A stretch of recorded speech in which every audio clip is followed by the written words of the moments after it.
नमस्कार दोस्तों, राधे राधे। कैसे हैं आप सब लोग। दोस्तों अभी सुबह का 6 बज रहा है और मैं वॉइस ओवर दे रही हूँ। और क्योंकि मेरी पूजा हो गई थी तो मैं सोचा कि चलो इस वीडियो को आप सभी लोगों के साथ शेयर कर देती हूँ।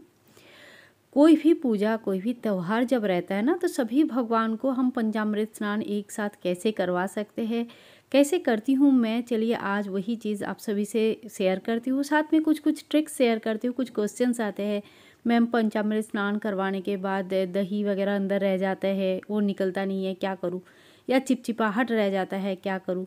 इस तरह का कुछ कुछ परेशानियाँ जो है आती रहती है।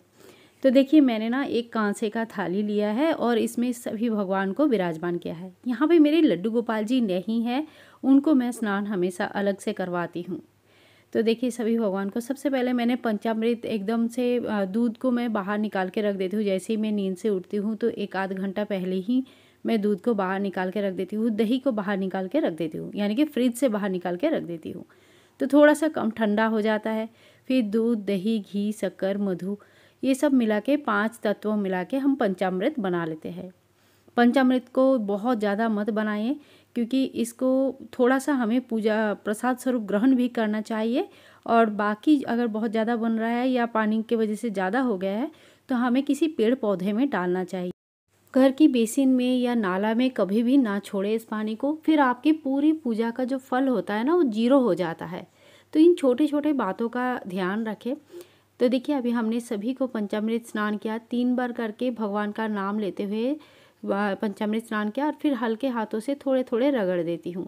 तो ये वीडियो मैंने बहुत ज़्यादा फास्ट फॉरवर्ड करके रखा है ताकि आपको टाइमली मैं इसको ख़त्म कर सकूँ, नहीं तो एक्चुअली इस प्रोसेस में थोड़ी सी टाइम लगता है। अब धीरे धीरे शुद्ध जल से हम सभी को स्नान करवाएंगे तो इसी से कहीं थोड़ा थोड़ा तो निकल ही जाता है, जो दही वगैरह लगा है वो तो निकल जाता है। लेकिन ये सच है कि इससे पूरी तरह से दही या उनकी जो चिपचिपाहट है वो नहीं निकलती है। ठीक है, तो इसके बाद मैं क्या करती हूँ, एक बड़ी सी परात लेती हूँ, या आप कह सकते हो कि दूसरी थाली लेती हूँ। मेरे पास कांसे का, पीतल का थाली है तो मैं वही यूज़ करती हूँ पूजा में। अगर आपके पास नहीं है तो आप स्टील की थाली यूज़ कर सकते हैं, स्टील के बड़े कटोरे यूज़ कर सकते हैं। लेकिन ध्यान रखें कि वो सब चीज़ें ऐसा नहीं होना चाहिए कि आप अपने खाने के लिए किचन में यूज़ कर रहे हैं और फिर भगवान के लिए भी यूज़ कर रहे हैं, क्योंकि झूठे बर्तन कभी भी भगवान को नहीं देनी चाहिए। देखिए लाइट भी चली गई और अब मैंने इमरजेंसी लाइट चालू किया, और थोड़ी सी आपको शायद फोटोग्राफी एकदम से अच्छा नहीं लगेगा, लेकिन ठीक है। अब जो ये पानी से मैं स्नान करवा रही हूँ ये गुनगुना पानी है, हल्का सा गर्म, जो टच करके आप सहन कर सके इस तरह से। बहुत ज़्यादा गर्म नहीं लेना है और ठंडा भी नहीं लेनी है, क्योंकि ठंडे से ये चीज़ें नहीं निकलती है। गुनगुना पानी से जब हम स्नान करवा देते हैं भगवान के, तो धीरे धीरे उनके जो चिपचिपाहट है, जो हनी डाला है हमने, चीनी डाला है हमने, उसका जो चिपचिपाहट है और जो दही लगा है वो चीज़ें नहीं निकल पाती है। गर्म पानी से वो आराम से निकल जाता है। तो देखिए एक एक करके मैं आपको दिखाती हूँ कितने अच्छे से सब साफ़ हो जा रहा है। माँ पार्वती है, इनको मैं रोज़ सिंदूर लगाती हूँ, लेकिन देखिए बिल्कुल दाग नहीं आता है। तो धीरे धीरे सभी का देखिए, माँ पार्वती भी एकदम सोने की तरह चमक रहे हैं। और इसी तरह से एक एक करके मैं सभी को थोड़ा सा रगड़ रगड़ के धोती हूँ। और यहाँ पे मैंने कोशिश किया है कम पानी में दिखाने के लिए, लेकिन जब मैं पूजा करती हूँ तो जितना पानी मुझे यूज़ करना है इनको साफ़ करने के लिए, सारे जितनी भी दही है वो निकालने के लिए, उतनी पानी में यूज़ करती हूँ। लेकिन ध्यान रखें बहुत ज़्यादा गर्म पानी यूज़ ना करें। फिर एक टॉवल से अच्छे से पोंछ के साफ़ कर ले। देखिए ये मेरी शिवलिंग है और बहुत प्यारा है, बहुत छोटा सा, बहुत ही प्यारा है। तो एक एक करके इस तरह से देखिए मैंने सभी को साफ़ कर लिया, सभी को ये कर लिया। इसी तरह से ना कोई भी जो त्यौहार आते हैं, बड़े पूजा आते हैं जिसमें हमें सभी भगवान को एक साथ स्नान करवाना होता है, तो आप अगर एक एक करके करेंगे तो बहुत समय लगेगा, हो सके पूरा दिन ही लग जाए। तो ऐसा नहीं है, पूरा दिन नहीं लगानी है, हमें घर की और भी काम होते हैं, क्योंकि जो कर्म है उसको हम छोड़ नहीं सकते। तो देखिए जो एक्स्ट्रा था ना, इसमें थाली में आप देख सकते हैं वो जमा हो गया, और ये जो है मैंने एक लोटे में रख लिया। इसको मैंने कोई बड़े पेड़ के नीचे डाल दूँगी, क्योंकि ज़्यादा जब होता है ना तो आप छोटे पेड़ में ज़्यादा नहीं डाल सकते, थोड़ा थोड़ा करके डालना होता है। अभी भी लाइट नहीं आई है, थोड़ी देर में वैसे लाइट आ जाती है तो सब कुछ नॉर्मल सा दिखने लगता है। तो देखिए यहाँ पे एक लकड़ी का पटला है और इसी के ऊपर मैं जो है सभी भगवान को विराजमान कर दूंगी। बाकी जो माँ दुर्गा और माँ काली है उनके स्नान डेली नहीं होती है, तो उनका जब पंचामृत भी स्नान करवाना होता है तो मैं छीटा दे के स्नान का भाव करके करती हूँ। और जिस दिन उनका स्नान का टाइम दिन रहता है, जैसे सैटरडे के दिन मैं माँ काली का स्नान करवा लेती हूँ, ड्रेस वगैरह बदल लेती हूँ, कभी कभी वो ड्रेस भी पहना देती हूँ। तो उससे क्या होता है ना, मेरा एक एक दिन में सबका हो जाता है, बहुत ज़्यादा समय नहीं देना पड़ता है।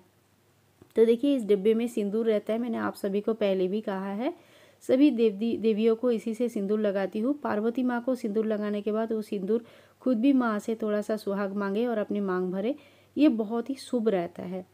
ये सब छोटे छोटे ट्रिक्स है, डेली पूजा में अगर आप इंक्लूड करते हैं ना तो धीरे धीरे चीज़ों का फल आपको नज़र में आता है। कोई ऐसे जादू टोना टोटका नहीं है जो आज लगाया और कल से सब ठीक हो जाएगा। लेकिन हाँ, ये अगर आप डेली यूज़ पे लाते हैं, डेली अपनी हैबिट में बनाते हैं, तो आपको चीज़ें चेंज होते हुए नज़र आएगी।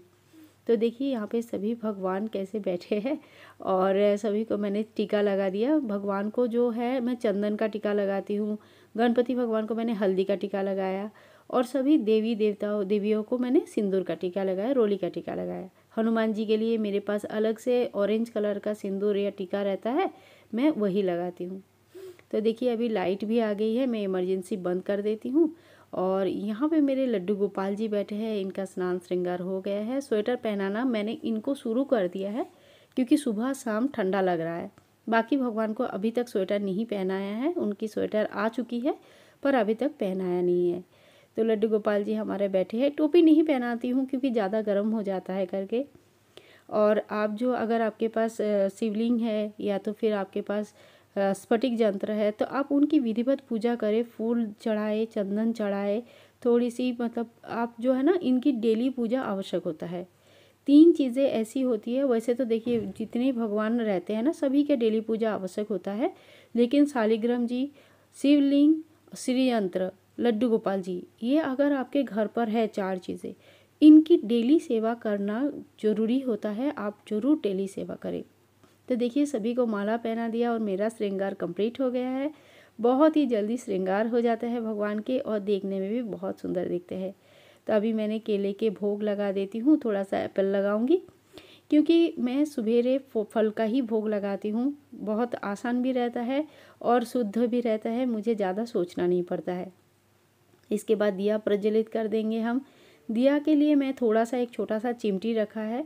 अगर बहुत ज़्यादा लौह ऊपर जा रहा है या बहुत कम हो गया है तो उस चीज़ को मैं आराम से मेंटेन कर लेती हूँ। देखिए कैसे मैंने छोटा सा प्यारा सा कर दिया है। दिया धीमे धीमे बहुत देर तक जलती रहती है तो बहुत सुंदर लगता है। और देखिए बहुत ज़्यादा फास्ट फॉरवर्ड में मैंने आपको दिखाया अभी तक का वीडियो। इस तरह से मेरा पूजा जो होता है, कोई भी बड़े त्यौहार रहता है तो सभी का पंचामृत स्नान होता है। और जब आप ऐसे स्नान कराओगे, बीच बीच में कराते रहोगे ना, तो आपकी मूर्तियाँ काली नहीं पड़ेगी। यहाँ का पानी बहुत ज़्यादा खारा है जिसकी वजह से मूर्तियाँ सफ़ेद सफ़ेद होने लगते हैं। लेकिन वो चीज़ मैंने अभी कैसे ठीक किया, क्योंकि मैं अभी जो पीने का पानी है फ़िल्टर का, उसी से भगवान को स्नान करवाती हूँ और मैं नल का पानी यूज़ नहीं करती हूँ। उससे धीरे धीरे भगवान का जो रूप है वो पहले जैसा होने लगा है। तो दोस्तों ये थी मेरी पूजा विधि। किस तरह से मैं कोई भी फेस्टिवल में पूजा करती हूँ, सबका स्नान करवाती हूँ, वही मैंने आपको बताया।